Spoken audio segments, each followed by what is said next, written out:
It's on. It's on. Hi. Good afternoon. I am so grateful for the crowd that is here to experience, I believe, what will be a very rich, edifying, glorifying, promising, hopeful discussion up here, focusing on some outcomes. I'm Bonnie Watson Coleman, and I am the Congress representative from the 12th Congressional District. And so you are our guest here, and we're delighted to have you. This panel is entitled, I think appropriately so, Saving Grace, the role of the church in stemming the Black youth suicide and the mental health epidemic. We've had an emergency task force, the CBC emergency task force, looking into this issue under the work group leadership of Dr. Michael Lindsay for some time now, and we thought that this issue is so vitally important that we would bring it to the annual leadership conference. I know we're going to have some discussion about the statement of the problem because that's who we are. But my friend, Dr. Bustasaurus, has always reminded us to let us move forward after having a sufficient discussion on outcomes and solutions. So I am delighted to tell you that there's a very distinguished panel here, medical doctors, spiritual doctors, and other folks who work in this space and who have something to share with you. We also have done this working group in concert with a working group. And as I said, Dr. Michael Lindsay has been the head of that. But we have some members who were here. Dr. Malik, who's here, Dr.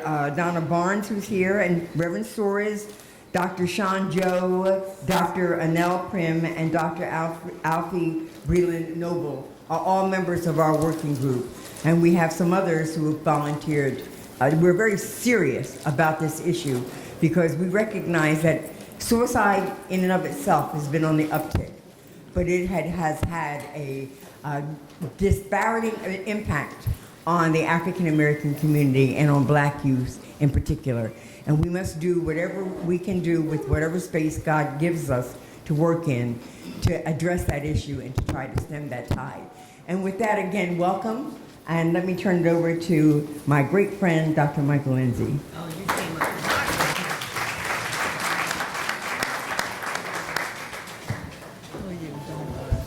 Good afternoon, everyone.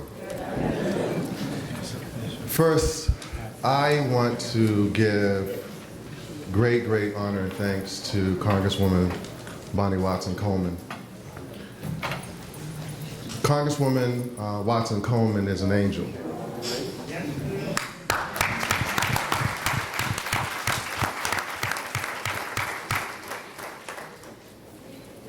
I'm a PK, and I know something about a ram in the bush.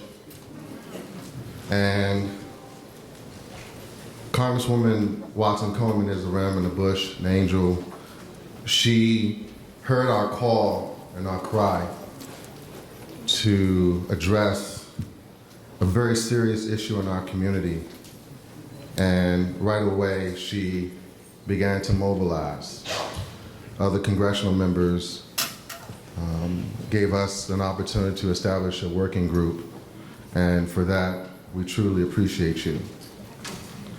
Because oftentimes, folks talk about it, but they don't do anything about it.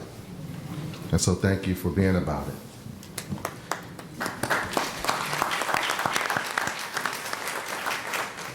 I'd like to also thank today's panelists for their insights.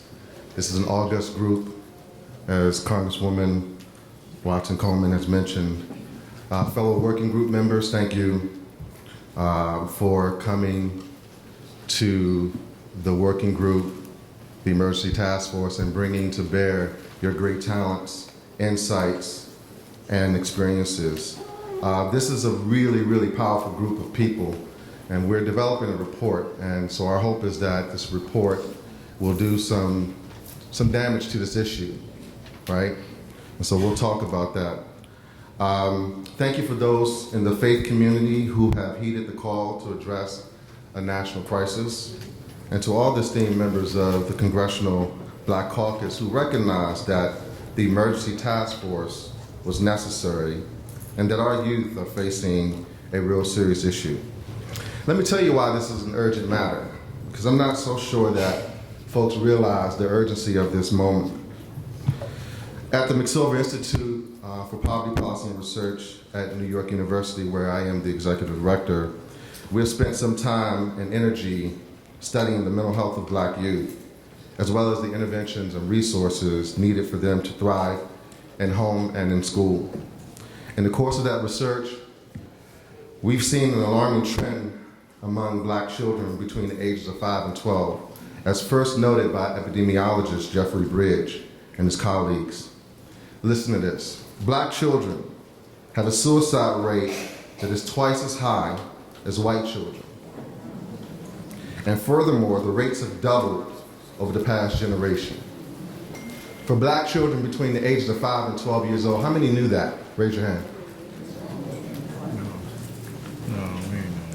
Let me just say this. The fact that only about a third of the room knew that is very interesting to me, because if suicide among children between the ages of 5 and 12 was a Black kid issue for a long time, and then all of a sudden you've seen an uptick in suicides among white youth between the ages of 5 and 12 years old, I don't need to say anymore. You can complete the sentence, right? There would be all kinds of task force and emergency efforts, ring the alarm moment from the president on down to mayors and elected officials all over, right? So we have a problem. Meanwhile, check this out. Suicides among Black teenagers increased 60% for males and 182% for females between 2001 and 2017. Our youth are crying out for help, but the question is anyone listening? Over 68,000 Black male teens and nearly 95,000 Black female teens made a suicide attempt that was serious enough to require medical attention in 2017. Sadly, more than 300 succeeded. We must act now to identify the reasons for this and to determine what resources are required to save our children. We must act in the memory of 10-year-old Seven Bridges of Louisville, Kentucky, 9-year-old Mackenzie Adams of Linden, Alabama, 15-year-old Nigel Shelby of Huntsville, Alabama, all who ended their lives before they had barely begun. And we must act, and this one hits real close to me because I'm from DC. We must act in the memory of 11-year-old Rylan Hagan from DC, whose mother recently reached out to me and asked me what is being done so that she can understand why she came home to find her beautiful son hanging from his bed, hanging from a school belt that he made into a noose tied around his neck. 11 years old. Let me tell you a bit about what the Emergency Task Force Working Group will be doing. We will be, as the Congresswoman mentioned, developing a report to present to members of Congress on the task force. We just don't want to present a report to them, but we're coming up with viable solutions for this task force and for members of Congress to do something. We're not just paying lip service to this issue. And so the recommendations that we have are accessible and meaningful and can do something to help the issue. The report will help them and the nation understand what is causing the increases in suicide by Black youth, how to identify suicidal behavior, and what steps we recommend to reverse this trend. Meanwhile, we will be doing the following. We need targeted resources to study why the suicide rate is rising among Black children, teens, and other at-risk groups. We also need resources to find and develop evidence-based interventions that will address the mental health needs of our youth. Furthermore, what we know is that schools are the largest provider of mental health services to children. Therefore, every school should have a mental health provider. And the number of providers should be proportionate to the number of students in the school. Yet, what we often see, particularly in our community, is 2 or 3 schools sharing a single provider, which makes no sense because when you look at more resource communities, they have 3 and 4 providers in one school. We need policies, and as my research colleagues on the task force can attest, funding in place to give students the mental health support that they deserve, support that can help them to address and identify problems before the worst happens. We need to ring the alarm and then answer the call with the resources and policies to save lives. So we are grateful to Representative Bonnie Watson Coleman and other members of the Congressional Black Caucus for recognizing the urgency of this moment. And if you're in this room, you too understand the urgency as well. Thank you, and I look forward to answering your questions. I'm going to turn this over now to a colleague who's been in this work for a long time, mentoring a lot of us in terms of the newer generation of folks doing this work, Dr. Sherry Moloch. She's a professor at George Washington University, and again, a long-time stalwart in this issue of Black youth and suicide. Let's give her applause.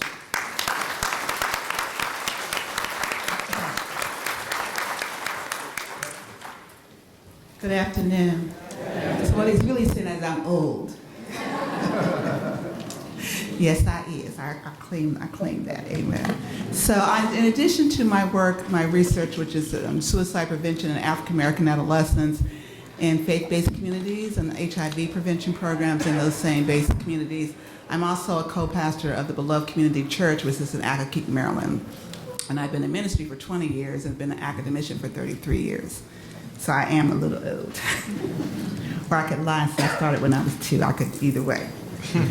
So we've heard so far today that first I want to, first of all, acknowledge and thank Representative Bonnie Coleman Watson for convening this emergency task force, to the members of the CBC task force itself, to my colleagues who are on the work group, to all of you who co-labor on this issue in one way or the other, and to those of you who thought it not robbery to come out today in your afternoon and spend some time talking about what is really a difficult topic to talk about. But you've heard that we have young people dying at alarming rates. You've heard that the 3 leading causes of death for young people are homicides, accidents, and suicides. And in the 32 years that I've been in research, that has always been true. I just want you to marinate on that for a minute. That's not news. So when we say we are ringing the alarm, I'm going to say the alarm's been ringing. Why don't we wake up? My Lord. Okay, because for me, when I think about this, and I'm the mother of 3 young adults, and I think about the struggles that they have to go through, what makes me angry, which is why I continue to do this work, is because the 3 leading causes of death for our young people, homicides, accidents, and suicides, are all preventable.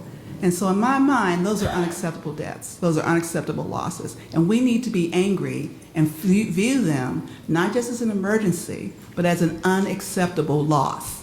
There's no reason why our children should think it's better to not live than to be in the land of the living. And we, the adults, have to take some responsibility for that. Yeah. So we know that there are a number of risk factors for suicide, and we're going to be talking about that today. We know that there are protective factors. One factor that's particularly protective is religion, belonging to a faith community. I want to acknowledge up front today that we don't have all faith communities represented today. We have mostly all Christian and Protestant denominations.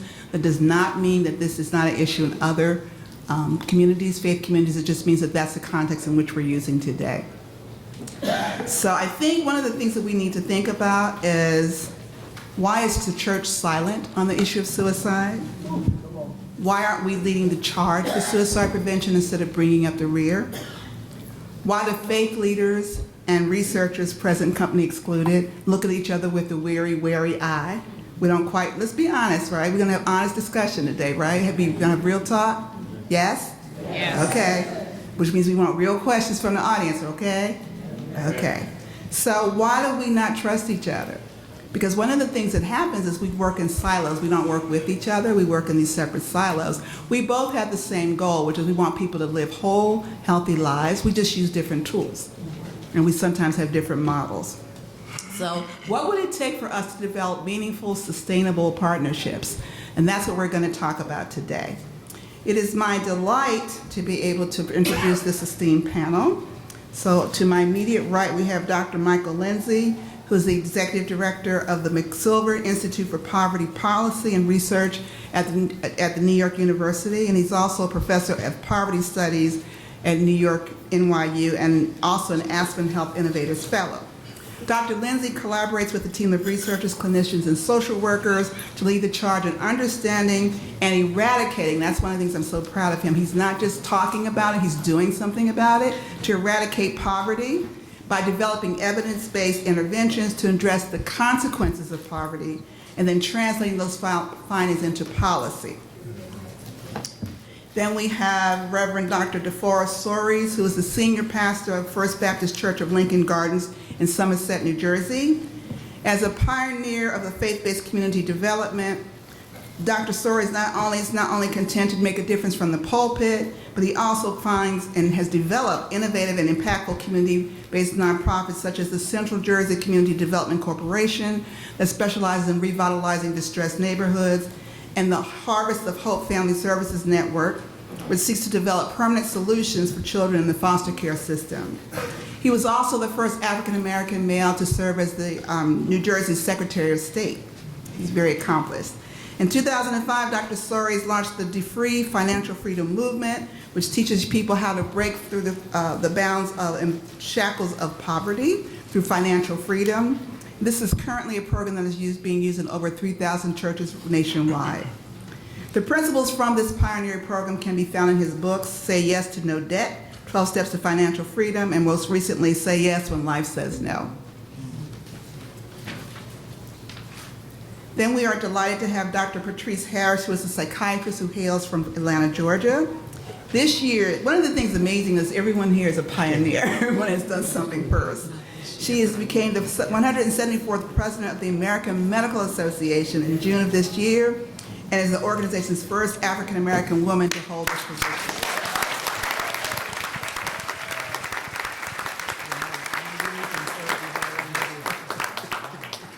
She spearheads the AMA's efforts to end the opioid epidemic and has been chair of the AMA Opioid Task Force since its inception in 2014. She has held a number of leadership positions in the AMA, including the AMA Council of Legislation.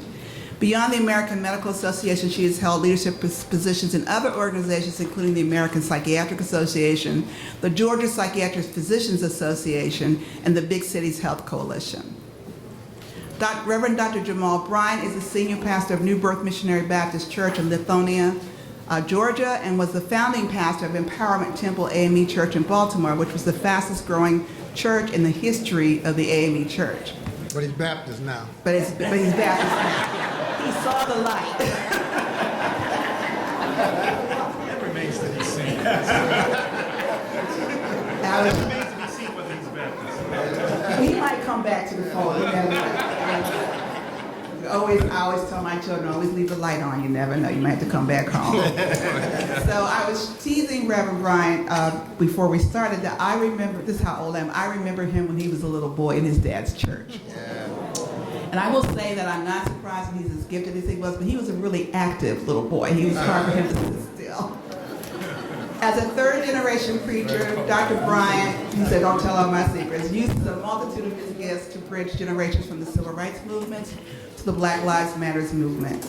Dr. Bryant works diligently to reach across social, economic, and political barriers that have helped people to not only experience the gospel of Jesus Christ, but to develop strong leaders, empower the community economically, and challenge social injustices. Next, we have my dear friend for 21 years, Reverend, I'm making you a Reverend. I know. Dr. Donna Holland Barnes is the founder and CEO of DHB Wellness and Associates, where she conducts life coaching, grief counseling recovery, and suicide prevention training on suicide risk management. Reverend Dr. Barnes is also the founder of NOPCIS, which stands for the National Organization of People of Color Against Suicide, after losing her son, Mark, to suicide while he was still in college. Dr. Barnes teaches suicide risk management for the College of Medicine's Department of Psychiatry at Howard University and has published many articles, chapters, and given presentations on this topic across the country. She is the author of the recent Truth About Suicide, which was published by D.W.J. Bush Books in New York, and I believe you have some books available today. Last but not least, Dr. Michael Eric Dyson is a Georgetown University sociology professor, a New York Times contributing opinion writer, and a contributing editor of The New Republic and of ESPN's The Undefeated website. He is the author of numerous articles and books, including the New York Times bestsellers Why I Love Black Women, White Fragility, I love black women too, Why It's So Hard for White People to Talk About Racism, and more recently, Tears We Cannot Stop, a sermon to white America. Please give a hand of applause for this wonderful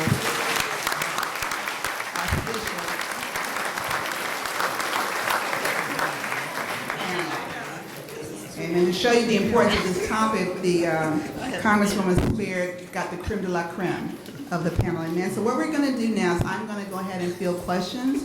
The questions are designed to be answered for the most part by mental health professionals and or clergy.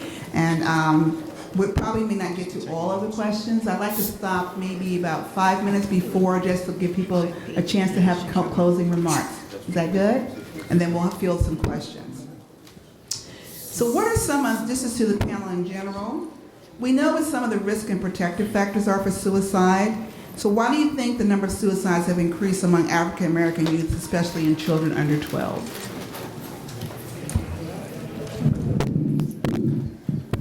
So thank you, and thank you, Congresswoman, for this very important panel. As you heard, I am a child psychiatrist, and so I live this every day with the patients that I see.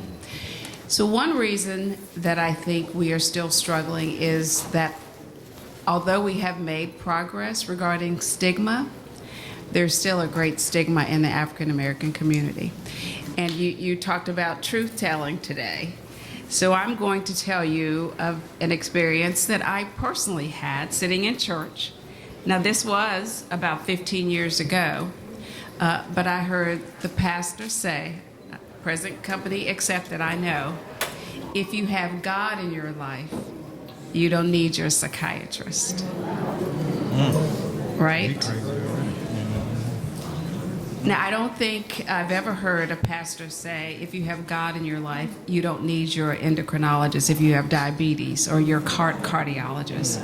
So we still have this issue of stigma. I'm just going to go down a couple other myths that I've heard, which I think is hurt our community. Only white people commit suicide, right? Now, the statistics today tell us that that is not true, but that's what we've heard. Black women are too strong. And the reason I mention it about black women, it would be black men as well, but we are talking about children, but children exist in families. And I see when I have children come to me and they are dealing with trauma, I see that their parents are also dealing with unresolved trauma. You can pray it away. Is something I'll have my esteemed faith colleagues talk about that and how we can work together to, again, eliminate those messages. And finally, depression is a moral weakness or a moral failing. Yes. Depression, all of these mental disorders are brain disorders, chronic medical illnesses, just like diabetes and hypertension. And we certainly also need to make sure we distinguish mental disorders from anger and hate. So I would say stigma, lack of resources, social media, another conversation we have to have our young people on social media, bullying, and the last thing I will end on is trauma. And this is another truth-telling moment. We won't be able to tell all the truths today, but we have trauma, sexual abuse, rape going on that no one wants to talk about. And we have to talk about that. We have to unmask that, talk about that, and offer services to support those victims of, and I'm talking about, unfortunately, abuse that's perpetrated in the home. Okay. Other thoughts? I'll just add that we know that when we study suicide, it's a continuum of behaviors, starting from thinking about suicide, plans, attempts, unfortunately, completion of suicide. And one of the things that we're beginning to see in the data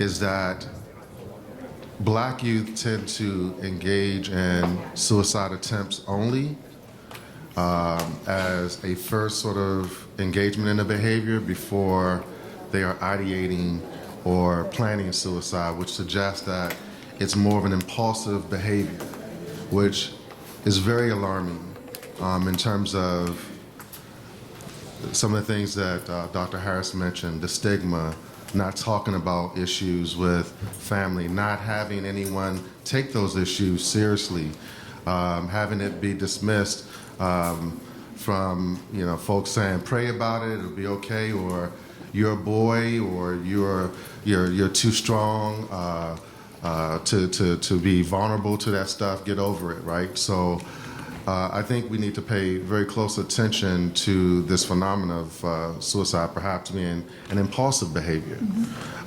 The other thing I'll say is that and my colleague and friend Sean Joe and I did a study a few years ago looking at Black youth who actually access psychiatric emergency services. And a great deal of those kids did so for non-urgent reasons. But that's not the true, sort of thrust of the story. The story is this, that we wait until things get really, really intense or serious in our community before we take it seriously in terms of going to get help for it. So a lot of folks are going to emergency services after some event or something catastrophic has taken place, but we need to be taking care of those issues much, much earlier. And I think having conversations about it in the church and our families, about the importance of mental illness, understanding the signs and symptoms are really important to helping to get folks the treatment they need earlier. Okay, thank you. Dr. Harris talked about this stigma, and a lot of that does emanate from the historic theology of the church. And unfortunately, we do have some clowns that'll say, if you have God, you don't need an endocrinologist or anything else. Hopefully not the majority. But I think at a larger level, the church especially, but our community infrastructure has lost track of the culture. And Mike Dyson is probably the in-house expert on this. For 33 years, if we've been listening to rap music alone, we would have taken more seriously the cries of our young people. Wow. So and the other thing is, as much as we think we understand racism, when we were coming up, racism was blatant, it was definable. Black children today are experiencing an anthrax-type racism where they breathe it in and don't realize it. So on the one hand, you have this new form of racism. I mean, the skinheads and the White House, that's just window dressing. It's the systemic, we are not as prepared to deal with the systemic anthrax-type racism as our grandparents were segregation. So you have that on one side. On the other side, you have a breakdown in the nurturing community. When we were coming up, every adult in my church had permission to whip me. And took ample opportunity. And half of them did. But that was a cultural distinctive, and we grew up accepting that as love. So if black children on the one hand are breathing in the disdain that society has for them, and on the other hand lack the kind of infrastructure that nurtures and protects, it's no wonder that they feel that life is meaningless and hopeless So that Drake comes out and says, well, when I die, put my money in the grave. That's what Drake is saying now.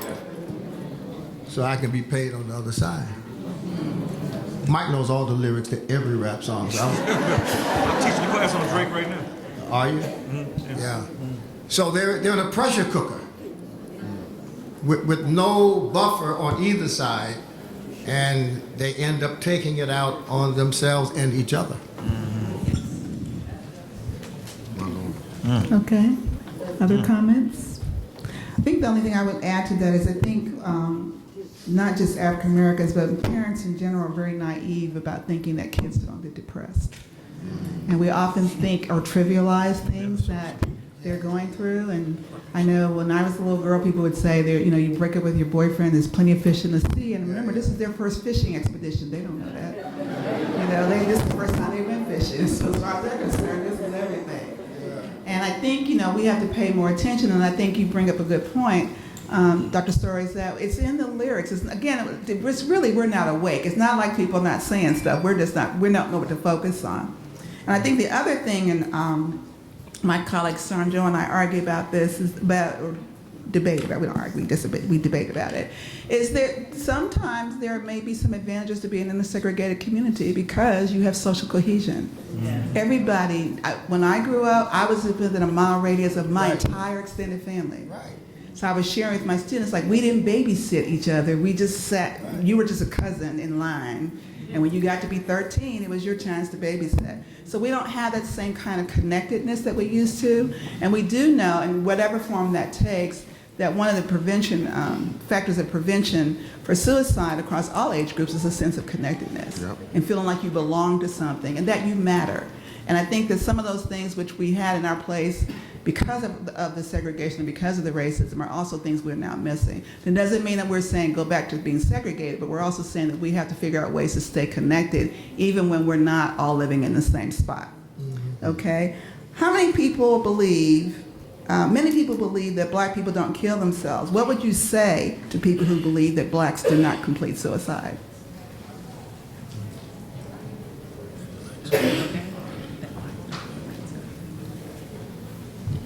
Call Mike.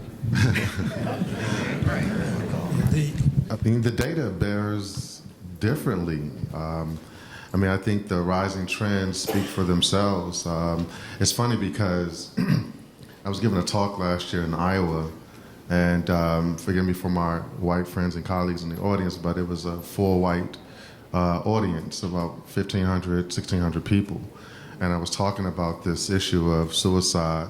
And when the Q&A part came up, this first question, this white man asked, what are you talking about? How is it that kids between 5 and 12 years old are killing themselves? That's impossible.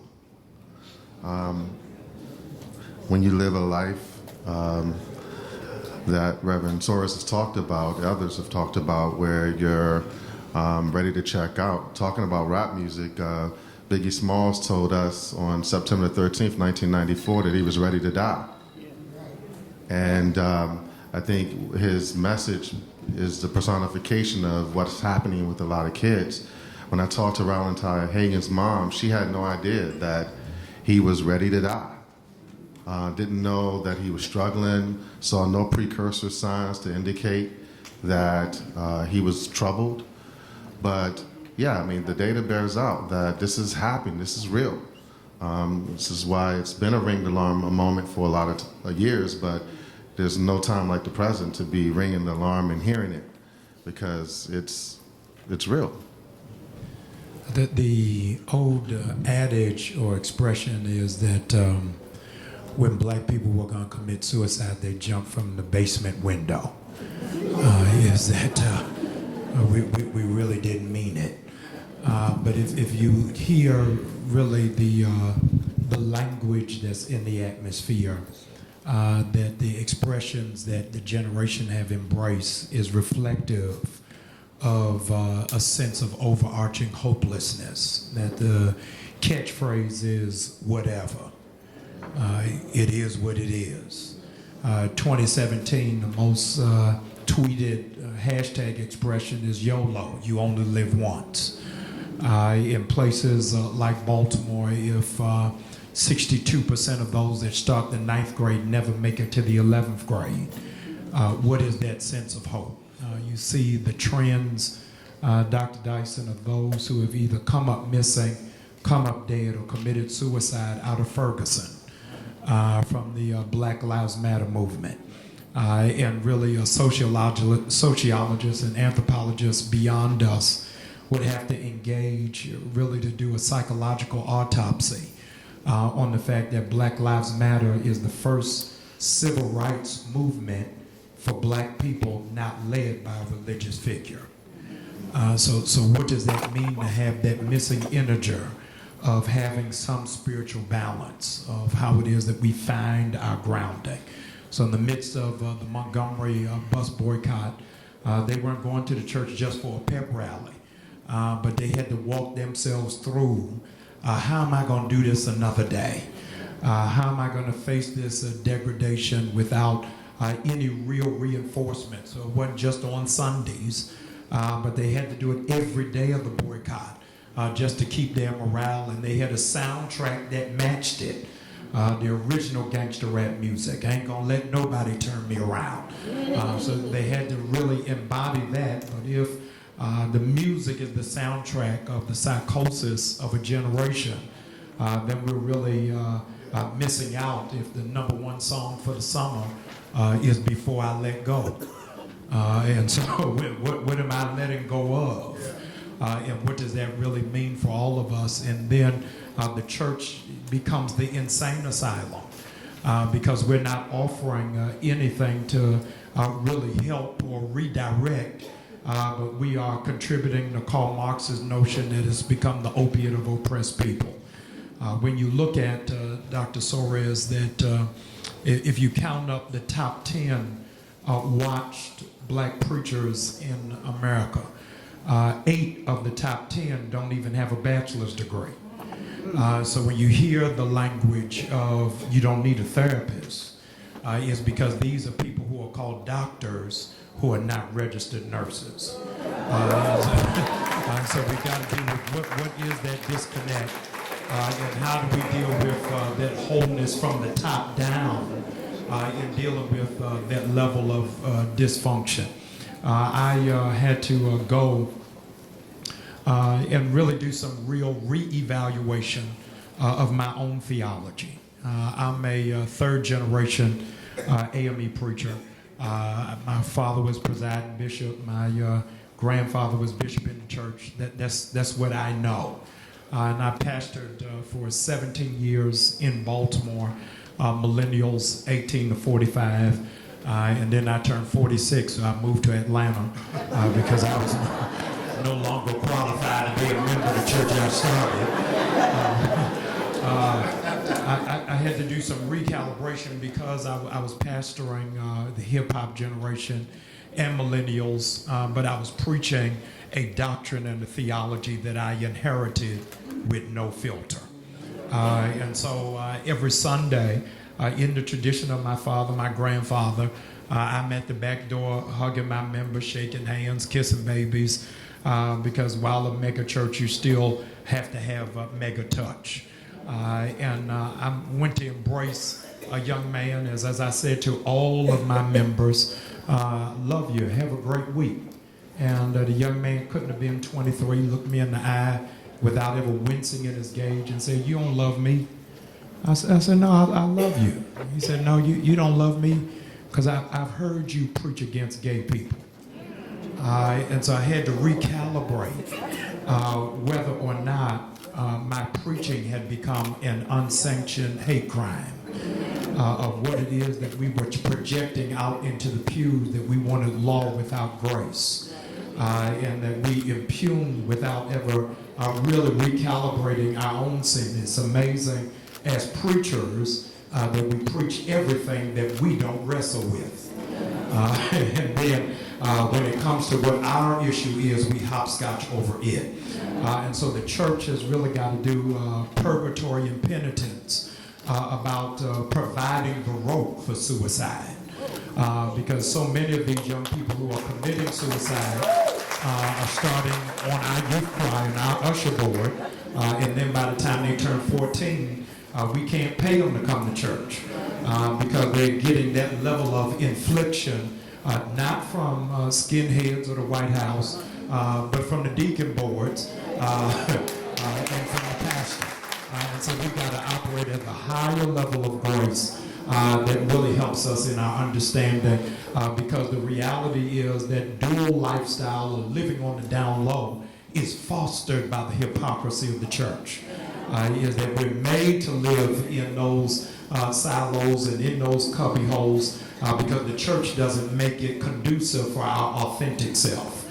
When all the while we've had it, not just in the proverbial directing the choir, but right in the pulpit, right in the deacon board, right in the reception hall. And so we've got to deal with it, in the words of Shakespeare, to our own selves be true.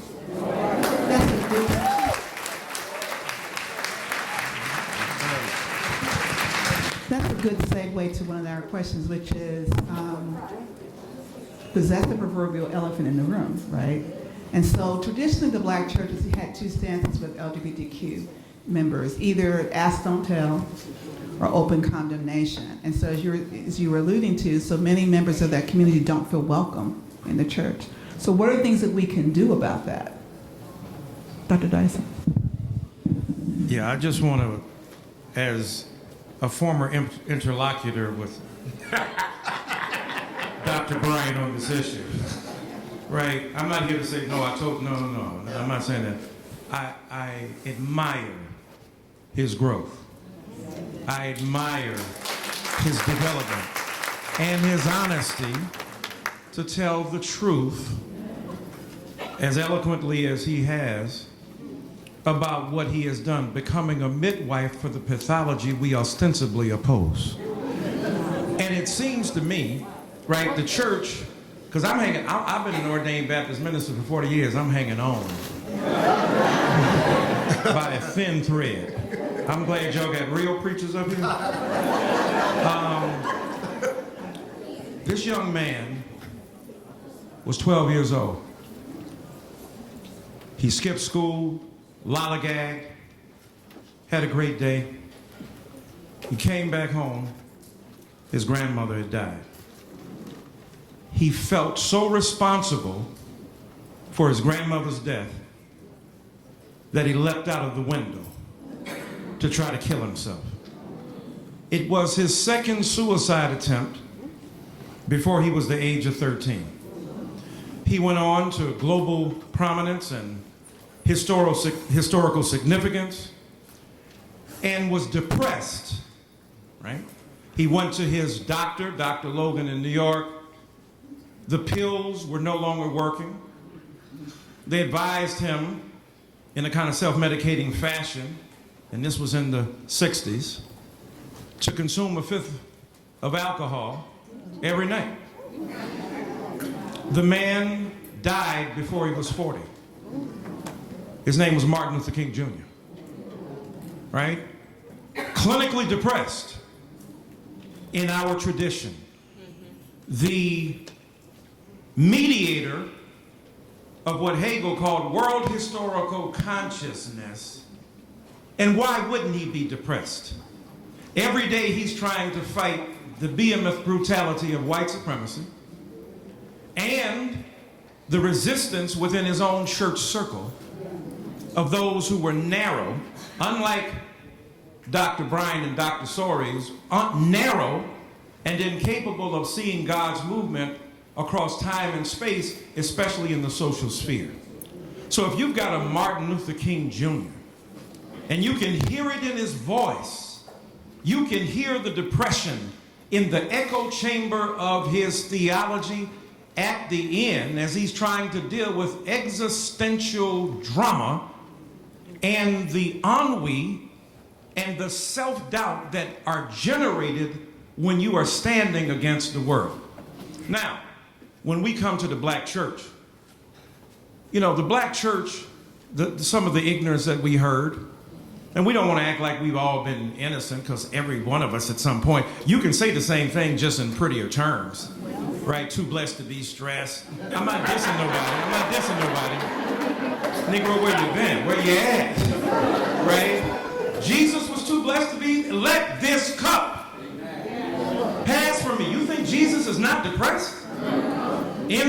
of Gethsemane with the horror of his anticipated demise palpable in the visceral intensity of his face, the sweat and the blood. And then you got his hater, in-house hater. I don't know him. Ain't never seen him, and don't know what church he go to. Right? Then you got the backstabber at your own table. Everybody that kiss you don't like you. And so, well, yeah, that's true too. But then you think, we tell people, right, when they came to Jesus, this kind couldn't come out by. Right? We tried to knock the demon out. What did Jesus tell them? This kind comes out by prayer, fasting, and Prozac. Remember Jesus said, I don't know if y'all saw that version, thou needest chemicals. You heard Dr. Harris talk about, right? It's a chemical, psychochemical reaction. Are you going to have a theology against chemistry that suggests that we don't kill each other? And look, the reason we said that, we were self-medicating all along. Right. The opioid addiction, you got the President of the United States of America standing up, creating enormous empathy for poor white kids. Poor in the sense of spirit, rich in their pocketbooks. Creating empathy for them. They will medicalize and hospitalize them, whereas they criminalize and incarcerated us. So, we just said, that nigga crazy. That's how we did it, right? When we were dealing with people with schizophrenia, bipolar experience, and a bunch of other, right, psychochemical interactions, neural pathways develop in the brain, the chemistry alters, the psychic temperature changes. And so when you hear a Tupac Shakur, somebody wake me, I'm dreaming. I started as the semen swimming upstream, planted in the womb while screaming. On the top was my pop, my mama hollering stop, from a single drop. This is what they got? Not to disrespect my papa, but my papa was a loser. Only plan he had for mama was the effer and abuser. And even as a seed, I could see his plan for me, stranded on welfare, another broken family. I mean, that kind of hurt and pain, as I in my comments, that kind of hurt and pain, the trauma, as Dr. Sori said, they've been said, I mean, Scarface, deeply depressed. You can hear the depression in Kendrick Lamar. Don't kill my vibe.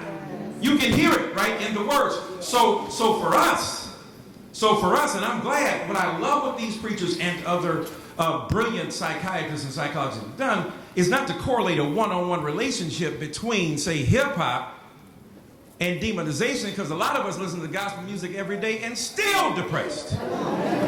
So it can't be no one-to-one correlation between the gospel thematics of the themes that you engage and the kind of psychic distortion that is the consequence of that. Because a lot of us getting up, listening to, Jesus in the midst of the storm, and we in the midst of a storm because we're lying to ourselves. Now, everybody saying this. What I love about what Bishop, Reverend, Dr. Soares and Brian, right? What they talking about in terms of the gay thing, I ain't never been to a black church that turns down gay ties. Right? Never.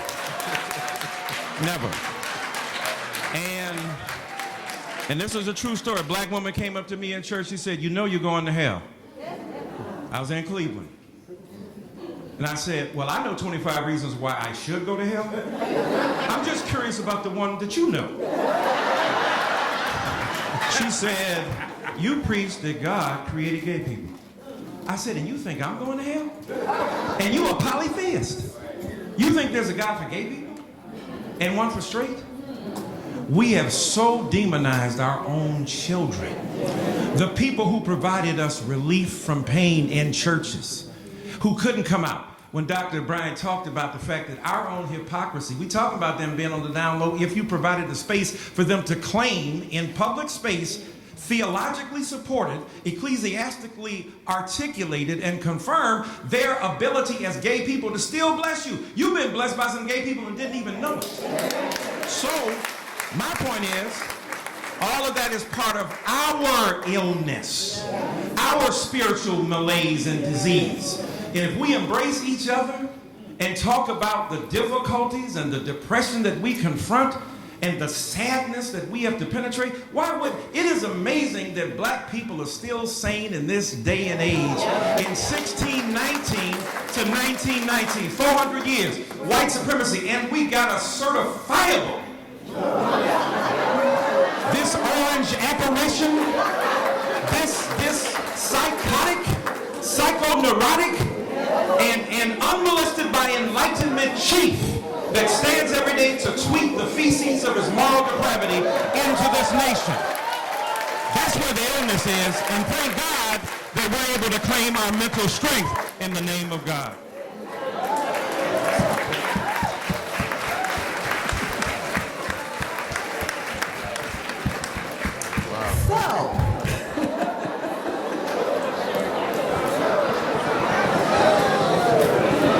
We've been so far focusing on the problem. So I'm going to ask all the panelists, what are some things that the church can do to reverse this trend for stigma with mental health problems and reverse the trends from how are we going to address suicide within the church itself? What can we do that's actionable that we can do now? Well, first of all, you can't get better till you admit that you need to. Right. And that's why this message and this forum and this coalition is critical. You can't get well if you don't admit that you're sick. What Jamal did, and I want to be clear so you'll understand, Jamal is not an elitist looking down on people without degrees. Right. But education helps when you're attempting to preach to a congregation and urging them to think before they shout. Because the Bible is a complicated text. And without having taken the time to study and be taught by men like John Bryant, Sam Proctor, Gardner Taylor, you look at a text. I mean, this whole idea of demons, see, this thing is much deeper than we know. I'm talking about the first step. First step is study this text. Because if you notice, when Jesus healed the man who was living in the cemetery, after Jesus cast out the demons, and we call depression demons, everything bad we attribute to demons. That's why we feel comfortable in the pulpit saying, I got Jesus and that's enough, because Jesus has more power than demons. But after Jesus cast the demons out of the man who lived in the cemetery, when he was living in the cemetery, he had bodyguards. After he was delivered, and the Bible says he was clothed in his right mind, they were afraid of him. They were literally more afraid of the man when he was well than when he was sick. There is a containment objective in America that allows our children to be troubled as a means of containment. And unfortunately, black adults and black churches do the same thing.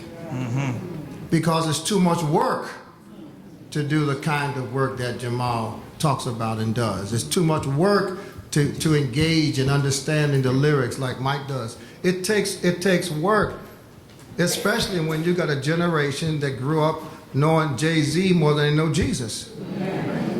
And for them, a text is not a scripture. It's a device. It's something used with your device. So first, we have to be aware. Secondly, we have to provide mental health services in the church. We'll pay 18 musicians and won't pay one therapist.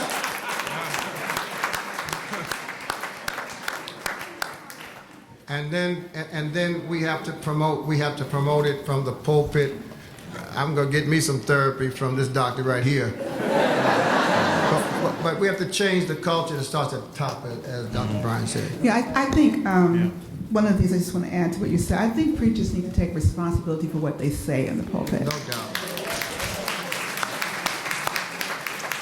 And I used to belong to a church, which I'm not going to name, but I remember every Sunday that the person would say, you know, you don't need no doctor, you don't need no psychiatrist, you need just need Dr. Jesus. Or it's Adam and Eve and not Steve. That following Monday, because we developed a counseling center in that church, we would have all these phone calls. Yeah. And so I would share with him, I said, so I just want you to know that when you say that, the kids who are already in crisis now feel like they can't come to you. Right. That's true. And they can't come to the church. And that's why on Monday morning I'm getting these frantic calls from parents and sometimes from the kids themselves thinking of killing themselves because they're tormented and can't find a space for solace. And the church is not a safe space for them. But it's also couples. We've had full-time therapists on our staff for at least 20 years. The number one call we get is from couples Same here.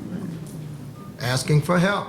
It's all right we have to push Jesus, therapy, and drugs. I go to Jesus, I go for professional help, and I take a pill. Dr. Lindsay, you have... I believe in pills. I believe there's a pill.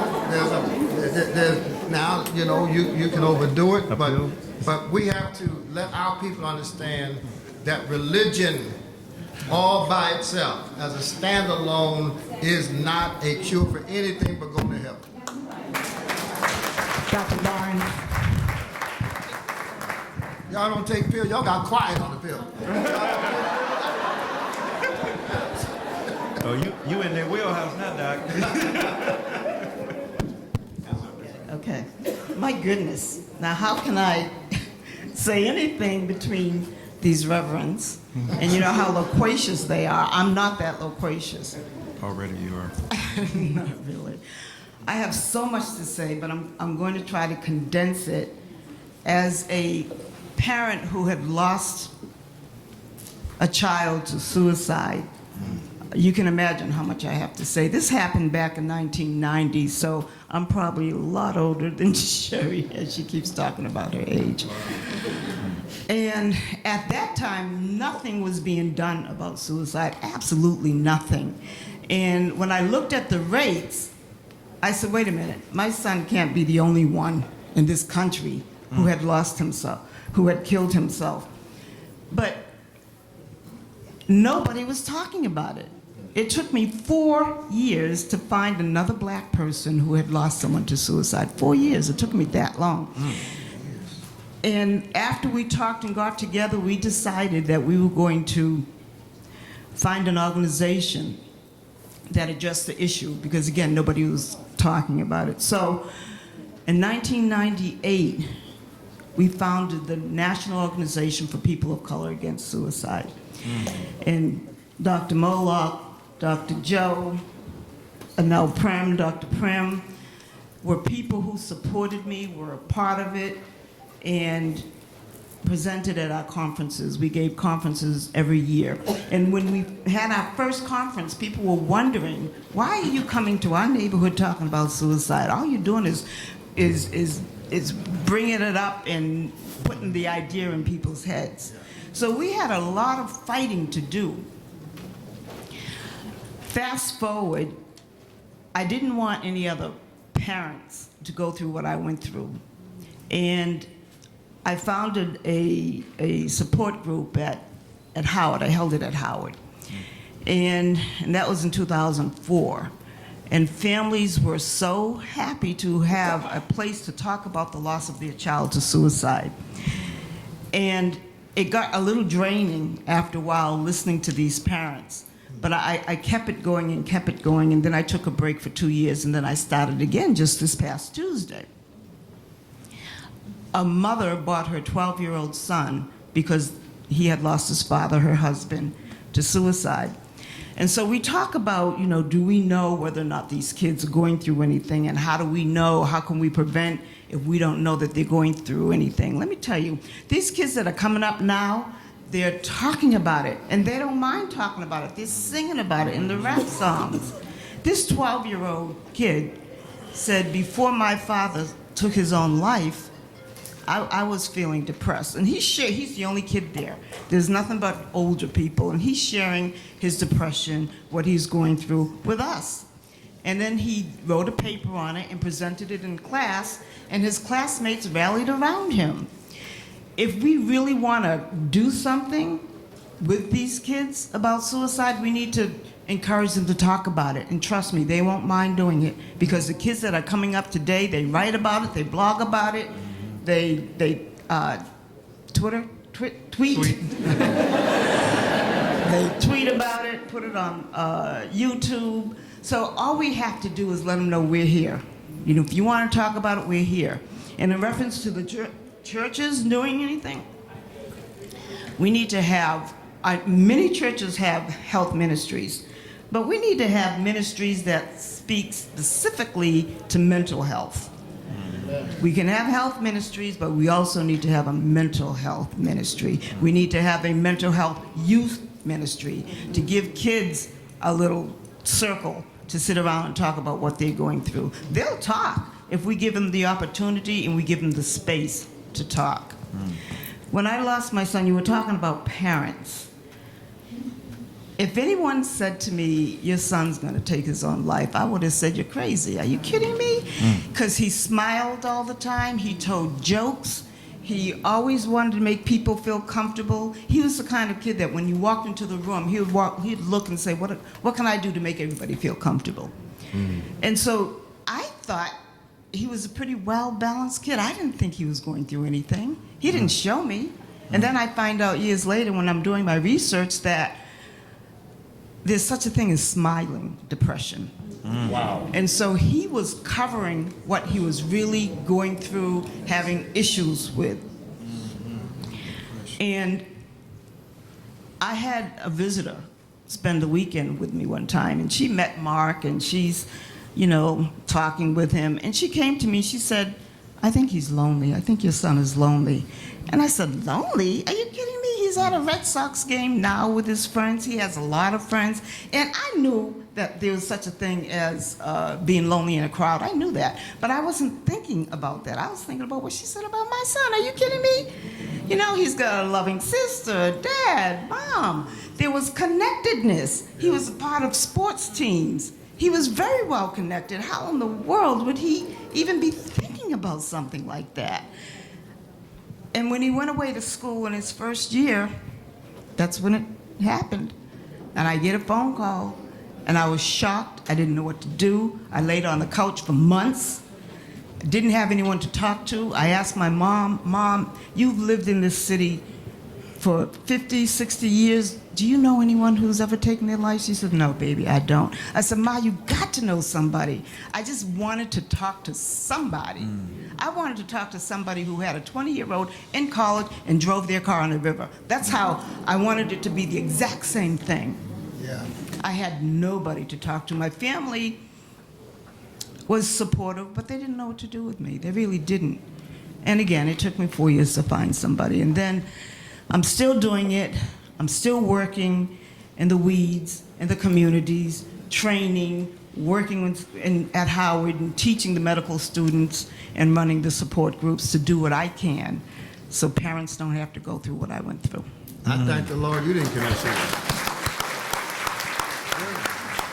Dr. Lindsay, did you have a comment?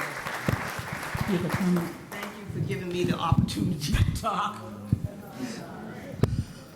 No, I just wanted to mention that in the space of work that the church can do, we have in addition to Reverend Dr. Soares, we have a working group member, Michael Walren, who's pastor at First Corinthian Baptist Church in Harlem. And a few years ago, he established what is called the Hope Center, essentially out of a burdening need to address mental health from the context of his congregation.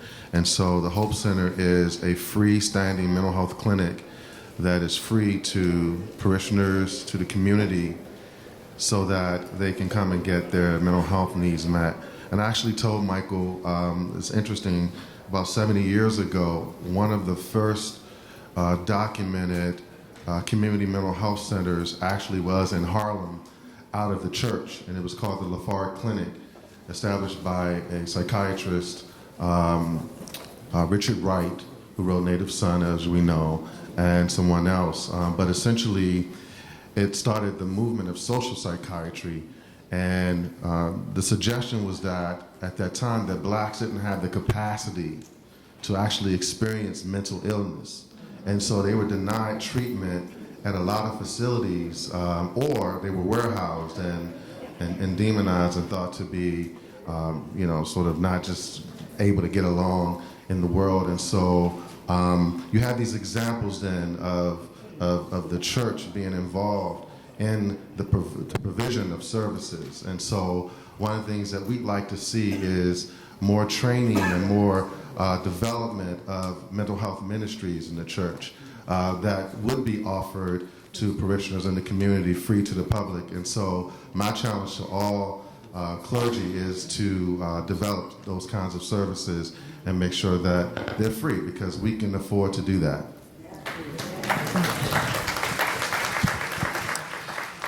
And I realize there is sensitivity around churches getting involved in politics, but church members can advocate for things like the expansion of Medicaid and other issues around ensuring that everyone has access to health care. I don't know if any of you know, but those states that expanded Medicaid were able to provide access to mental health services.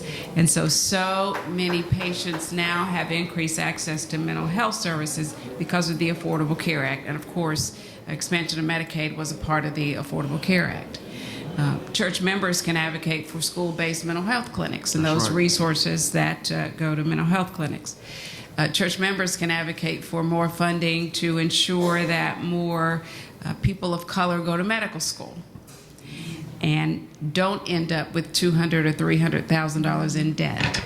So again, church and church members can be partners with the other stakeholders so that we can advocate for more resources. Church members can make sure that insurers in their state, and they can call their state insurance commissioner, are following the Parity Laws.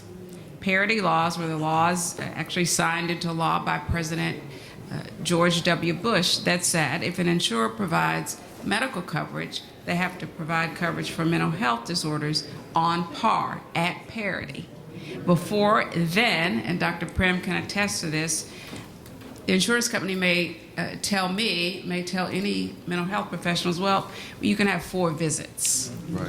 And that's it. And so we have the laws on the books, but they are not being enforced and not being followed or enforced. So those are the things that members can do.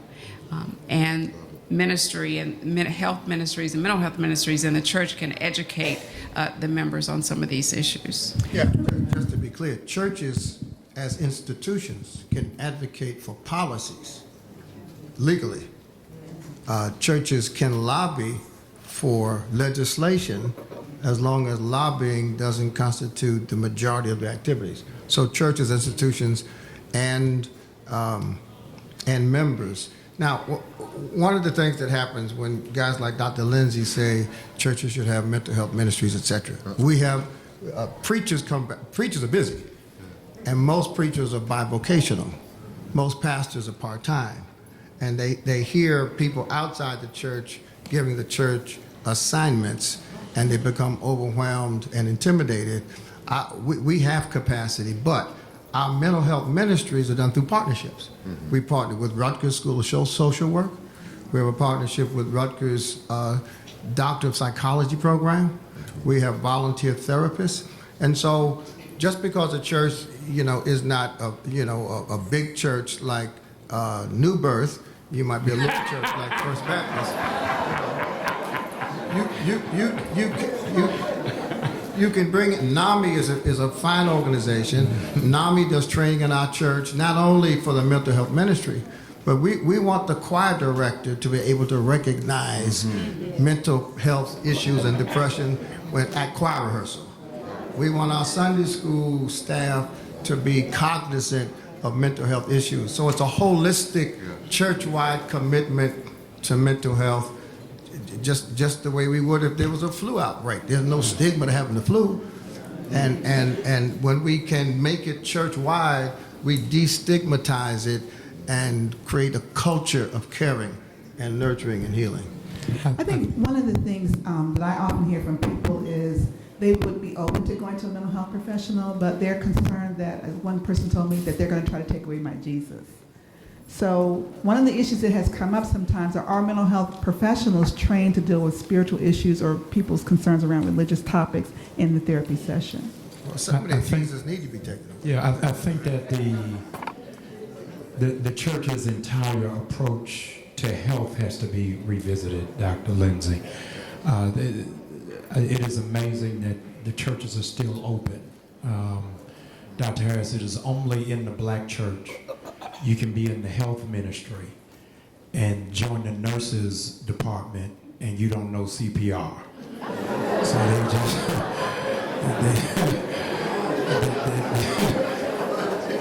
they give you a pocket full of mints and a Dr. King fan, and you are now in the health ministry.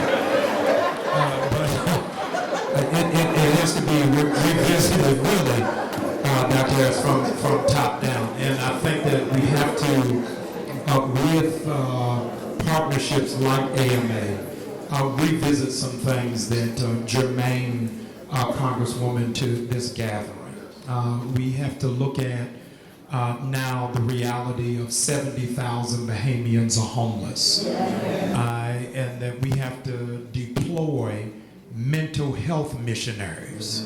The Bahamas is 87% Christian, so they don't need tracts, they don't need a revival, but how do I really cope with this change of life with not even a 24-hour notice? We have to revisit, Dr. Soares, how we do youth ministry. So in my generation, we took a trip to Six Flags and sold katydids and did a car wash on the third Saturday in June. But now the youth director cannot just be a person who was a parent of one of the kids. The youth director has to have some level of discernment to be able to gauge. There were some things that we did in the traditional church that the contemporary church has lost. And so this generation was mindful. There was an old thing, you go to Smithsonian, you'll see a picture of it.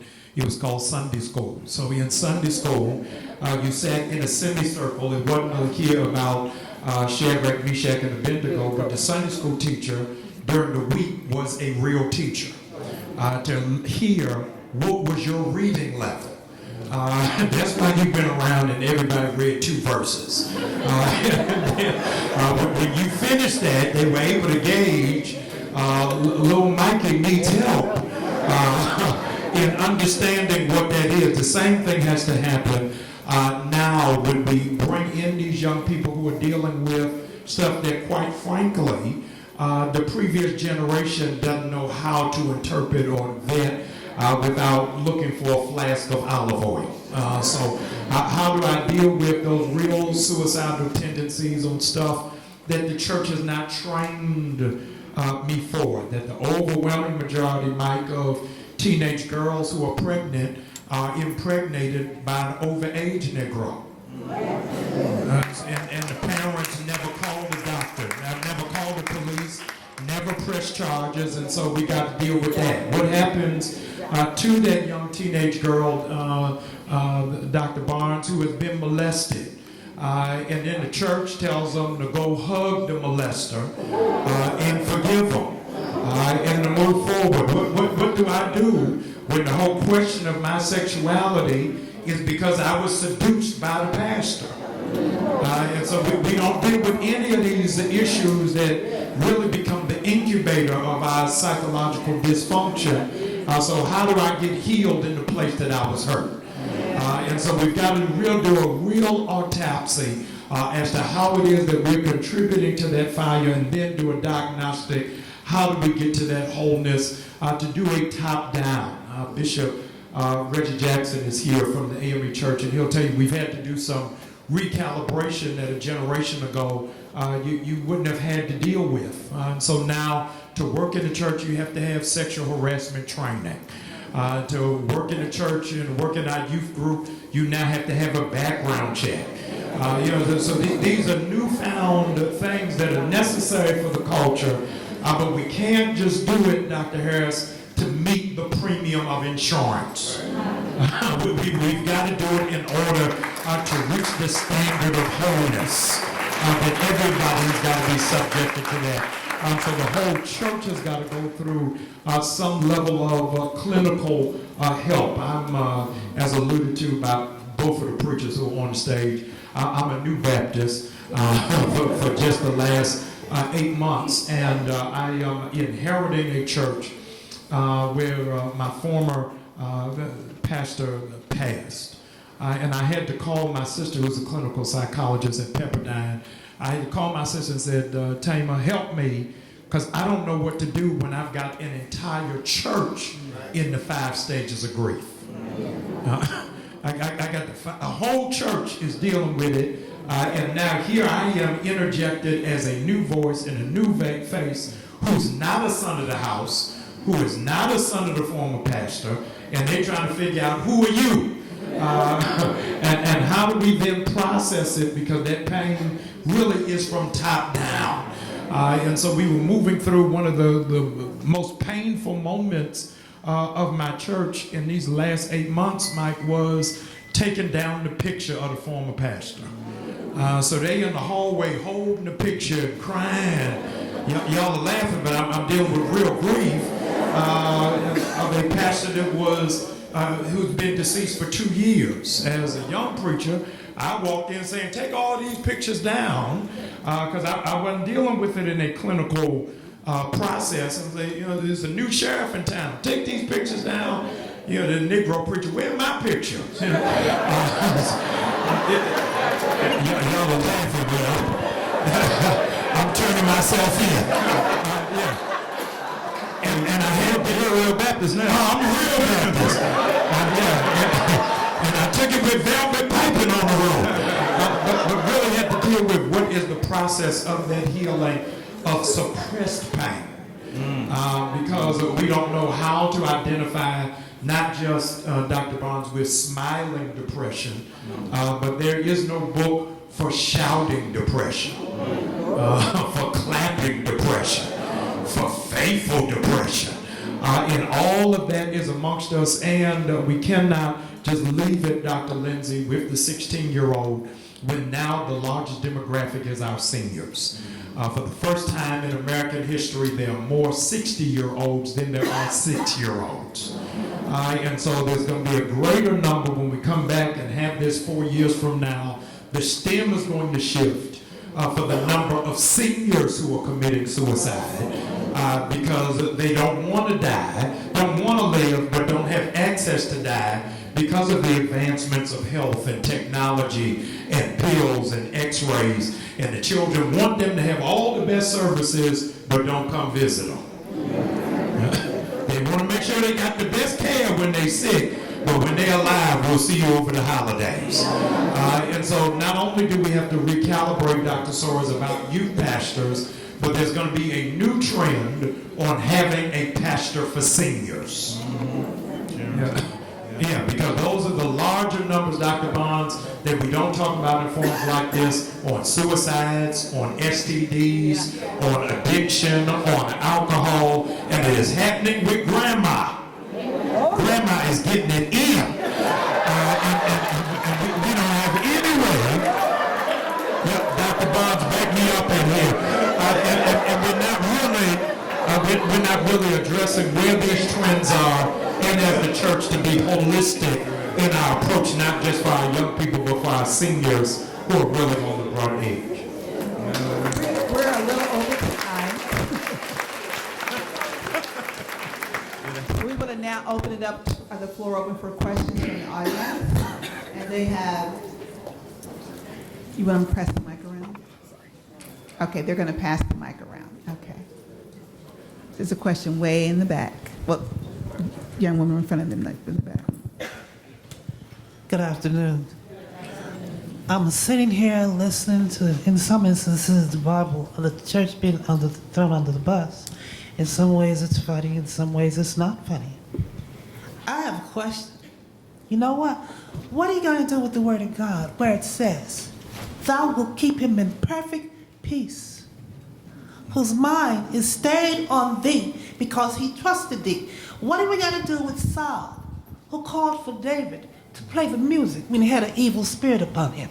And David came in and played on the harp, and the evil spirit won. But then he committed suicide. Okay? What are we going to do that? We're going to say there's nothing to that? I stand as a witness. There's only somebody who's trying to get everybody to Jesus and to look at this Bible and to take it seriously. It works, honey. Pray without ceasing. It works, honey. It works, and it's still working. If you don't believe it, keep on going. You're going to see. It's going to be worse than you ever think. I want to, if I can, I want to put on record that nobody is negating the transformative power of God, nor are we minimizing Scripture.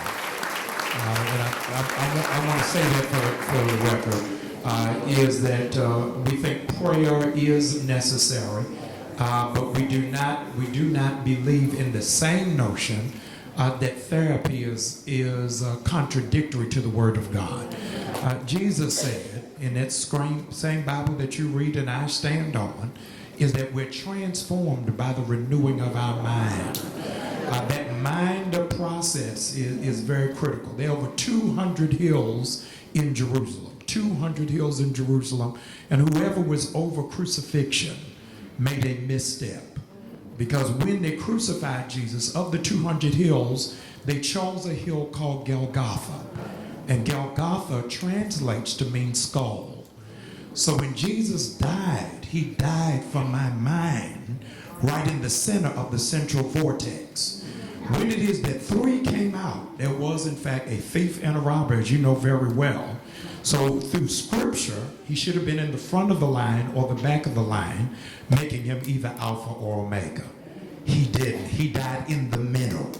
And in the middle is where all of our synapses are, where we make decisions and critical thinking of process that is necessary for us to understand how do we process that middle part. So I believe fasting is important. I believe prayer is important. I believe revival is important. I believe the Holy Spirit is with us.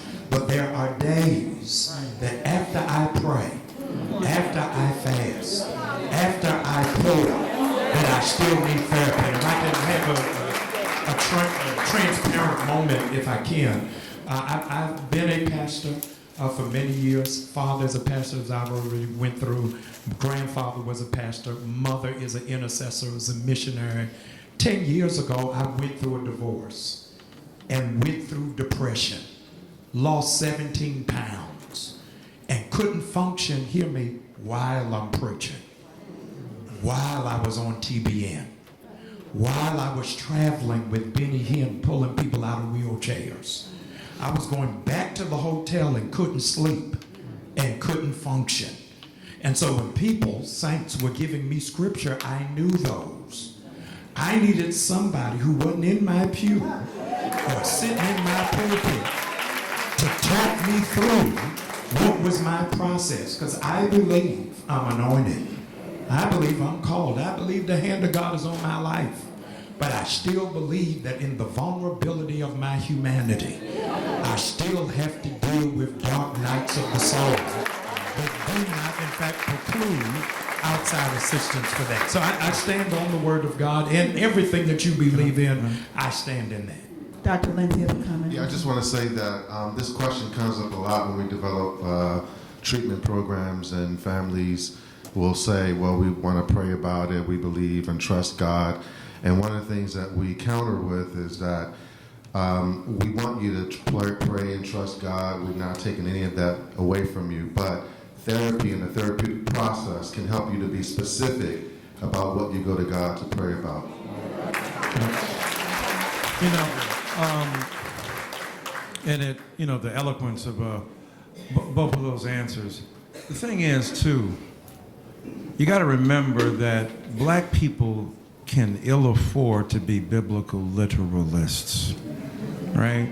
Because when you're quoting the scripture you're quoting something written 80 years after Jesus died, right?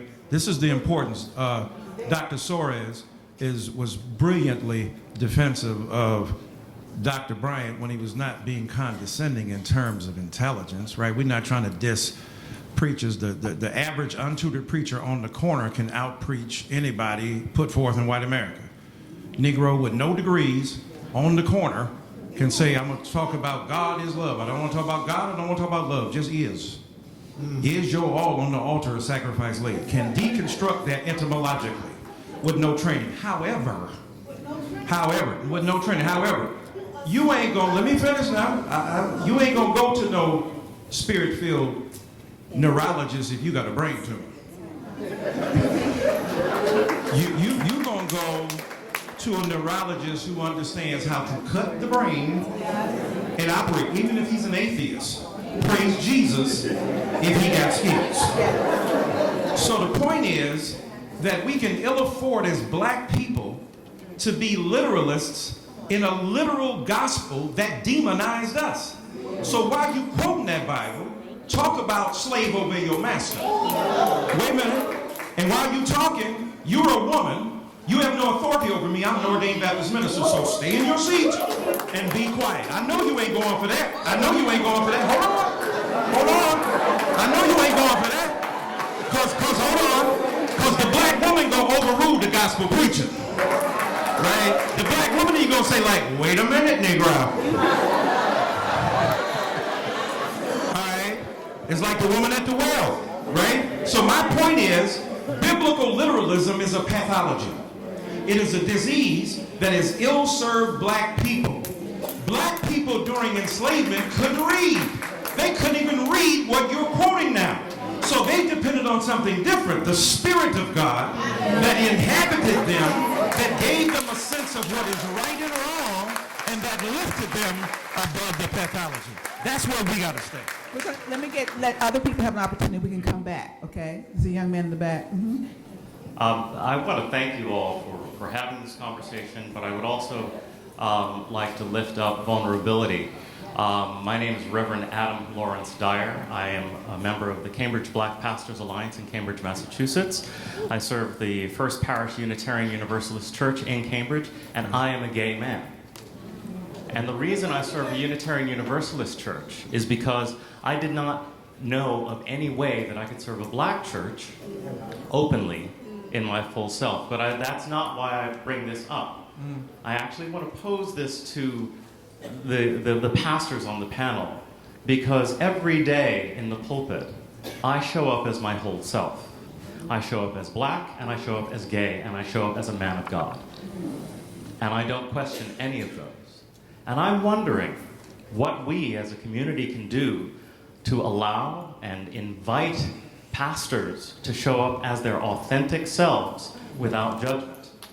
Because that will be an example to young people. Was he here at the beginning? Was he at the beginning? Oh, you weren't here at the beginning. No, I'm asking you. Were you didn't hear Dr. Bryant on the homosexual? Okay, because he had definitely deeply and profoundly answered that. Look, I believe, right, I preach in many Unitarian Universalist churches, and thank God for them, right, because I can talk about Aristotle and Camus, deconstruction, Derrida, Foucault, Du Bois, right? I can do all that, right, because I love that. I love the fact that the humanitarian, tradition of knowledge, the Western tradition of knowledge, I love that. I embrace that. Humanocentric theism, where you deify the particular agent of one's own moral destiny as the ultimate fulcrum and arbiter of what's true. I'm down with all that. And I love all that. And you're right about bringing your entire self into the church. So right, the black church got the funky homophobia, and it's not in the Unitarian Universalists, but the damn racism up in there is pretty interesting. Right? It's pretty interesting.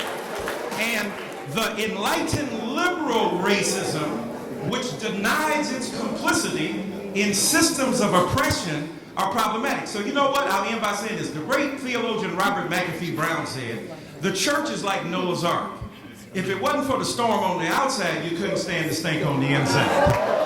Right? So, as much as I got a problem with the black church and its homophobia, I love Negroes on Sunday morning regardless. Right? Because when I'm depressed and feeling down and back against the wall, and I know there's hypocrites in the church, and I'm one more hypocrite to join with them, we're going to sing the hell out of it, we're going to pray the hell out of it, and then we're going to get up, and on Monday and Tuesday and Wednesday, we're going to think, we're going to act, we're going to go to psychiatrists, we're going to go to embrace mental health, and we're going to tell the truth about the tragedy of the theology that we've promoted, but we also confess our sins before God. So it's never a one or the other, it's a both and. So God bless you, brother, for the peaceful time. If I could make a comment about that. So there are not many, but there are congregations and denominations that are open and affirming. United Church of Christ, which is what our church is, an open and affirming church. We have a rainbow flag outside the church. We have gay clergy in the church. So you can fully come and be yourself in our church. God bless you. The question? Thank you. No. Okay, I'm sorry. Hi. My name is Harry Gough, and I represent an organization called BOSS, Building on Spiritual Substance, which is a global alliance. And every day, they call me coach, every day, we counted with, let's get back to the elephant in the room, with youth that are committing suicide. Mm-hmm. And the fundamental thing that they have not learned, first of all, the power to choose. And it's real easy, because once you teach them, it's just like turning on a light bulb. You're not going to go back to start lighting a candle. Once you teach them the power to choose, and of course they can choose gang violence, they can choose homosexuality, they can choose suicide, but once you teach them the power to choose God Himself, then you are empowering them to take the question off of that group and put it back in themselves. Because what we teach them, we all come here with a blank slate, and we're either taught that exercise, we either read it, we saw it, or we were taught it.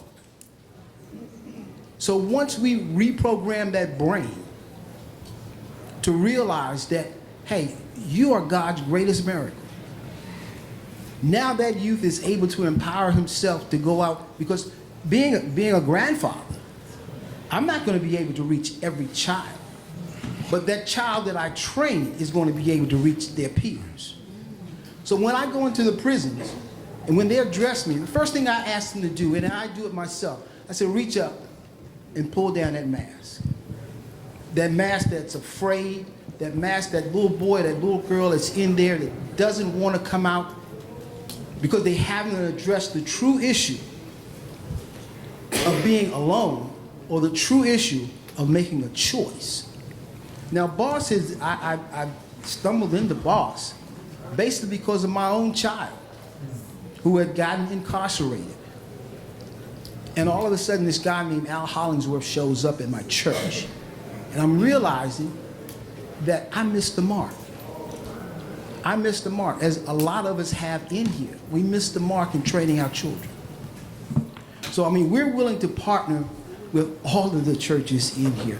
I have the distinct pleasure of having the executive director of the BOSS Global Alliance here, Dewana Malone. And this is not a fly-by-night organization. We've been around, what, 20, 30 years? Since 1985. And it's a global movement, not a platform, but a movement, such as the civil rights movement. And some of you people in here, you have your yellow bags that we passed out, or you can hold them up if you like, or the brochures that we passed out. This is a movement to train the youth of their God-given right with the power to choose. So I'm actually gonna pass the mic over to Dewana. I love it. Before we do that,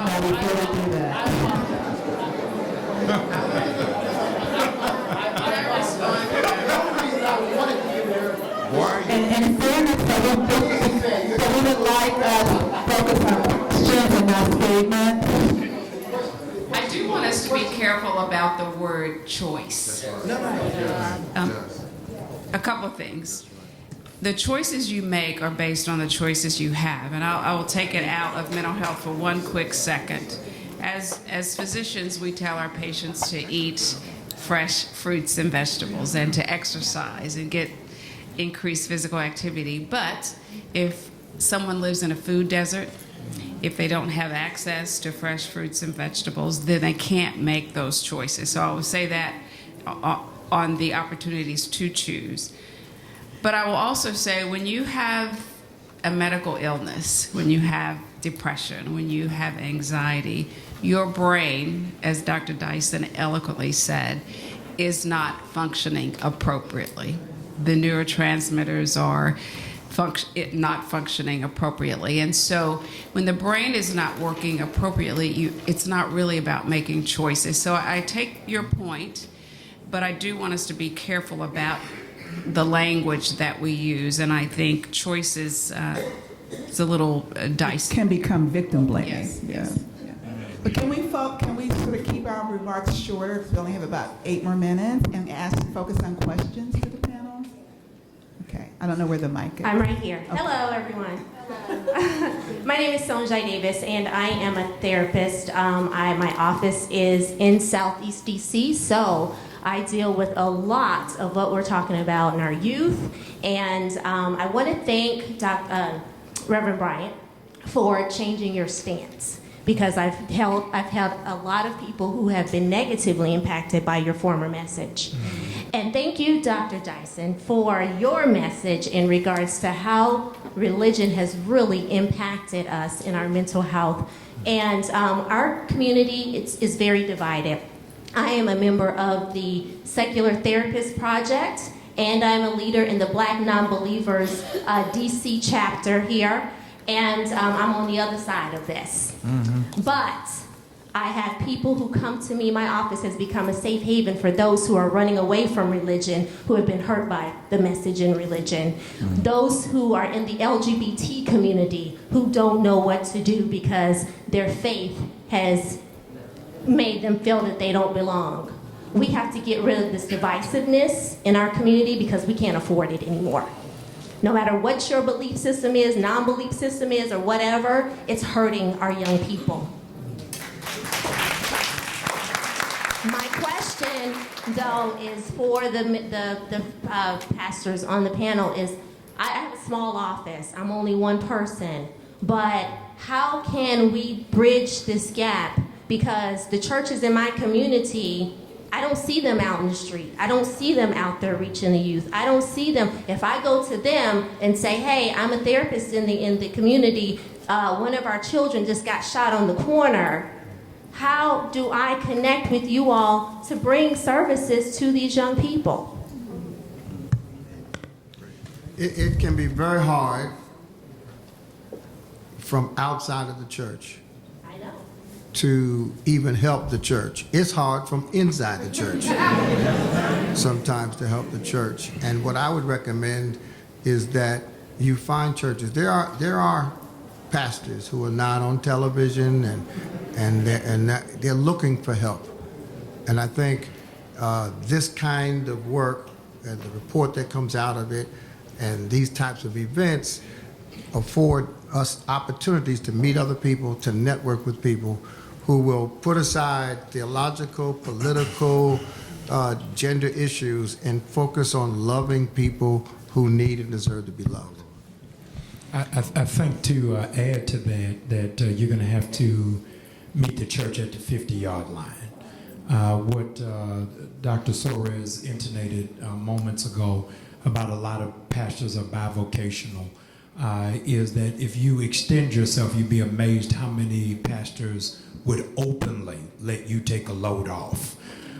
We had to shift some things, Dr. Harris, that I think are important for the church to do in the work that you do, is changing the name of people at the church as counselors. It may not seem that significant to lay people, but you're not a counselor. Is that you're a supporter. You can be a prayer warrior, but you are not the counselor. And y'all are laughing, but I think that little stuff in the church will be very helpful. So one of the things that we did is at our church, because we didn't have anybody trained on our staff in your field, is we pulled together a directory that would help us because we were getting calls from married couples. So the persons who are over the married ministry may not be equipped for married therapy.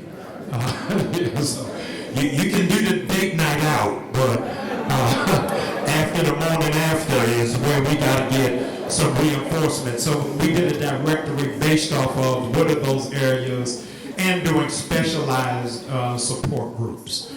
So what Dr. Barnes went through for 4 years trying to find that common denominator, it's in our sanctuaries, but now it's a lump in the carpet because everybody has swept it under the rug. And so I think that what it is that you offer would be amazingly helpful because so many people want it and don't know what to do with it. I did an altar call the first Sunday in September because as all of these panels know, National Suicide Prevention Month. I did an altar call in my pastoral role. Everybody come to the altar who's struggling with depression, anxiety, and I'm sending them back after my pastoral prayer. My sister who lives in LA is watching online and is calling every phone in the church saying, tell my brother, do not send them back. You got to find them a therapist and a support group of the aftercare after the altar. And so I think that both working in tandem will help us to really create some healthy spaces to move forward. And just very briefly, just on the to piggyback on that, Williams, especially, I know some of us heard that and didn't hear it about your non-belief. Yeah. So the reality is that there are many more ministers than you might suspect who are inclined to still be open for a variety of reasons. A, because of their growth in their own theology, understanding how complicated truth is, questioning their own pathway, not necessarily losing their faith, right? Remember the saying that says, beware of the priest who loses his faith but keeps his job. So you are clear, right? You are clear about it. There was a minister named William Augustus Jones who had a cousin named William R. Jones. And William R. Jones was a believer in the way you're speaking about, right? He talked about humanocentric theism. He said, once we get post-religious, a lot of people don't want to hear that and do that. But ministers who are invested in the redemption of their communities are arrogant enough to believe, or holy enough to believe, even if you ain't no believer, it don't make no difference. It ain't what you believe, it's the service you can render. Because I still think, even though you ain't believing, you might be a vehicle for God to speak to folk that I love. So, right? There's a book out, I don't know if y'all seen, Neuroplasticity, by Moed Costandi. And he says, adult canaries learn a new song each year to attract female attention. And if we were to analogize that, old dog can learn new tricks, and old men can learn new songs, because there's mostly men right involved there. But when we spread that out, this is the beauty of having a decentered, unpatriarchal leadership where real feminist and womanist thought is more about collaboration, is more about forging collaboration and love. And you will find a vehicle, I think, that is tremendous and powerful. We talk about Jay-Z and I in it, when he says, now all my teachers couldn't reach me and my mama couldn't beat me hard enough to match the pain of my pop not seeing me. So with that disdain in my membrane, get on my pimp game, blank the world, my defense came. If we can get inside of that particular formation, ain't a minister that I know, whatever his particular beliefs or hers either, that will resist your ability to become a vehicle for Almighty God, regardless of what you believe. So for you to offer that service is a beautiful thing, and many more churches than you might believe, no pun intended, would be willing to receive it. We have time for one last question. All right, go ahead. Hello everyone, how are you doing? We have someone with the mic though. Okay. She has the mic, so she gonna Hello win. everyone, how are you doing?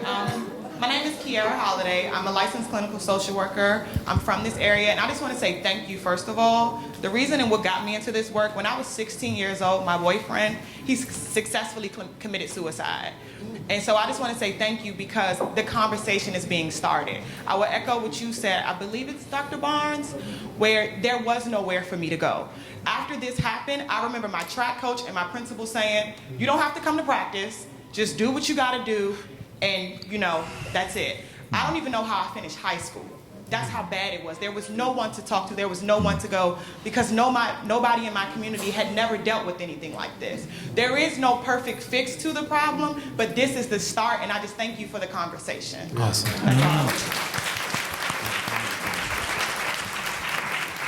So can we get the young woman in the middle, because she's been waiting for about 30 minutes. Sorry.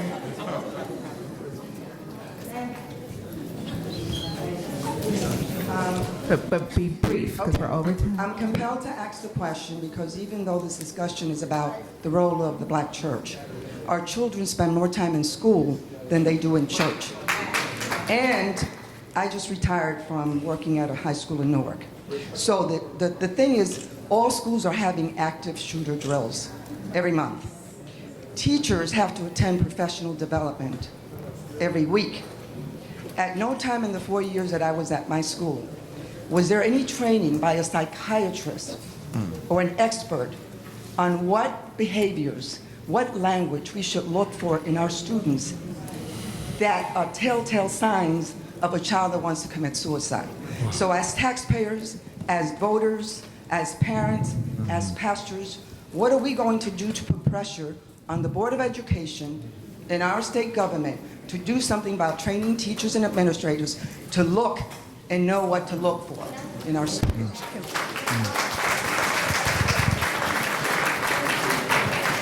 Go ahead. Yeah. Okay, so I want to add to that because that's the same question. I'm here with Leadership for Educational Equity. My name is Tasha Jones, and I'm a principal in Massachusetts.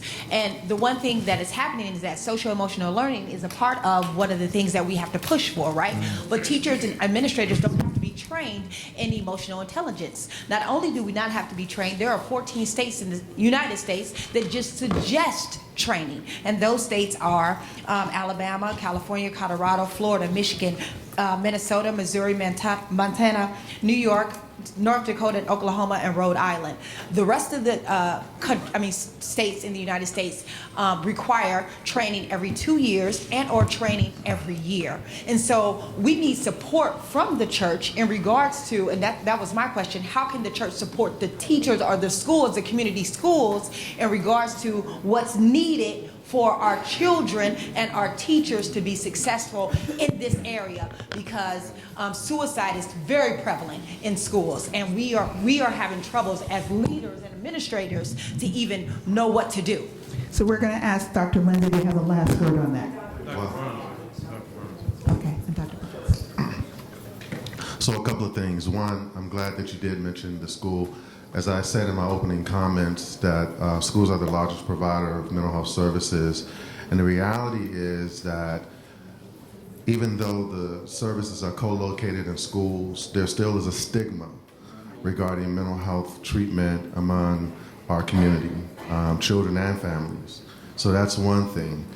The other thing that happens in schools, and there's a lot of work, I know this is happening in New York City, around implicit bias. And why that is relevant is because oftentimes what we find is that Black kids are demonized and suspended, and therein lies the school to prison pipeline, because they're not perceived of having mental health issues or struggles that underlie those behaviors. So for example, I had a kid who was really depressed tell me one time, when I'm sitting down, I want to go and knock somebody's head off because I want them to feel the same pain that I feel, right? So we have to do a lot in the way of implicit bias and helping teachers. Why is it that Black and brown kids are over suspended more than any other group of kids? And not only is this happening in middle and high school and preschool, more Black kids and brown kids are being suspended and expelled from preschool. They haven't even gotten a start. So schools are the nexus, right, of doing the work. Churches can be involved. I think Dr. Harris talked earlier about what churches can do in the way of advocacy to local boards of education, teachers' unions, and the whole nine around addressing implicit bias, stigma. We've talked about, in some spaces, mental health first aid, that essentially trains school personnel on how to better assess the kids and get them appropriate services instead of suspending and expelling kids from school. Sure.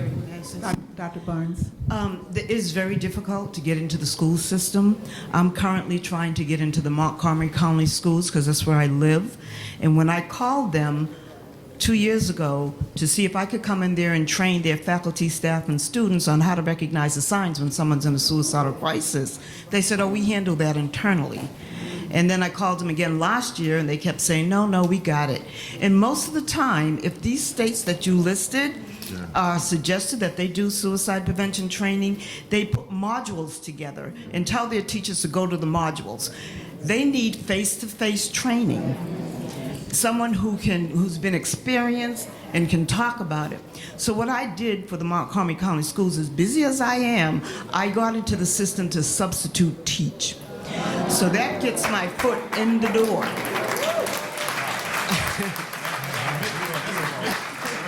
Wow. And so now I'm beginning to realize what the school system is about, and the next time I suggest to do a training, at least they know me. And so it's very difficult, so I applaud you for wanting to do that and the other person that wants to do that. Please keep it up.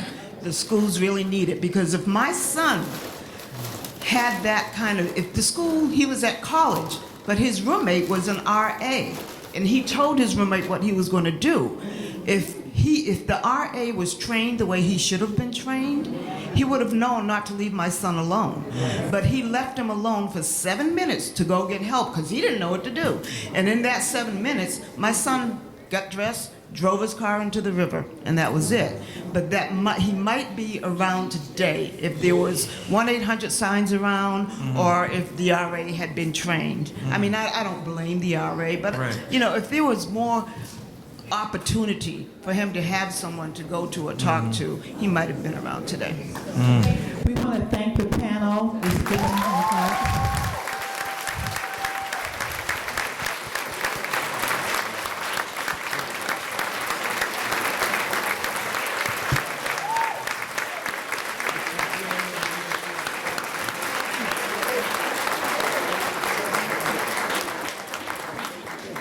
Dr. Barnes also wants to present her book.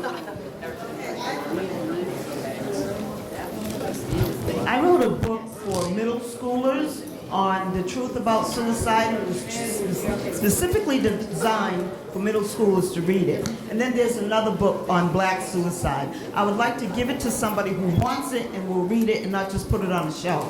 So they're here if somebody wants it. And if there's more than one, then we'll have to just do some sort of an alphabetical order.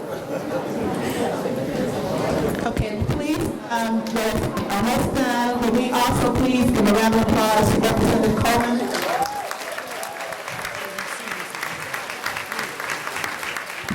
Thanks, everybody. Can I have your attention a minute?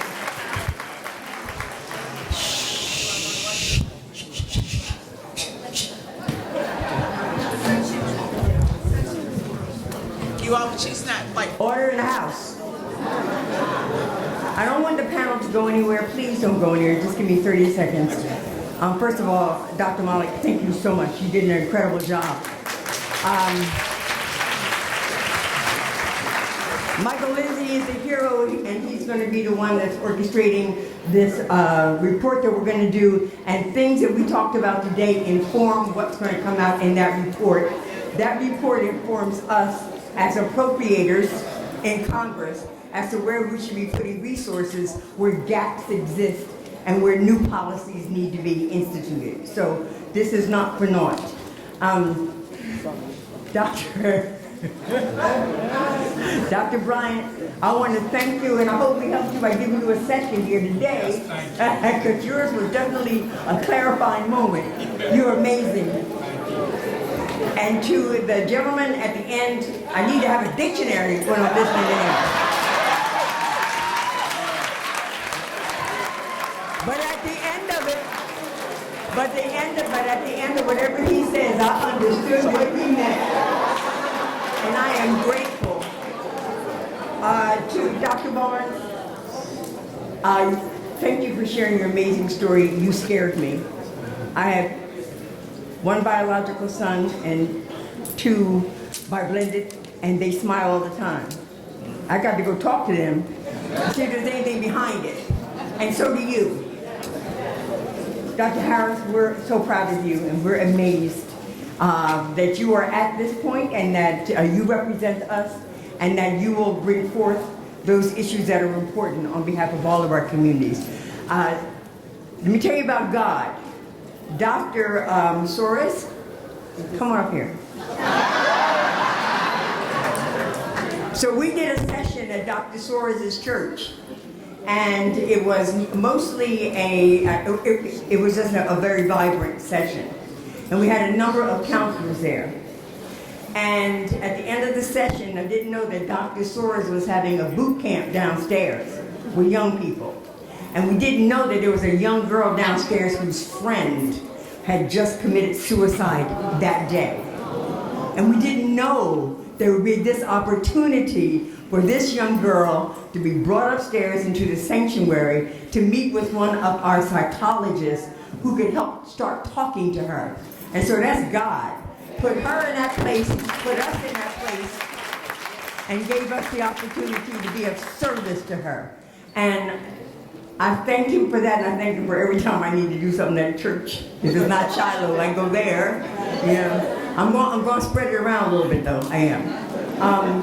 This has been an amazing panel. These are brilliant, very busy people who gave up their time.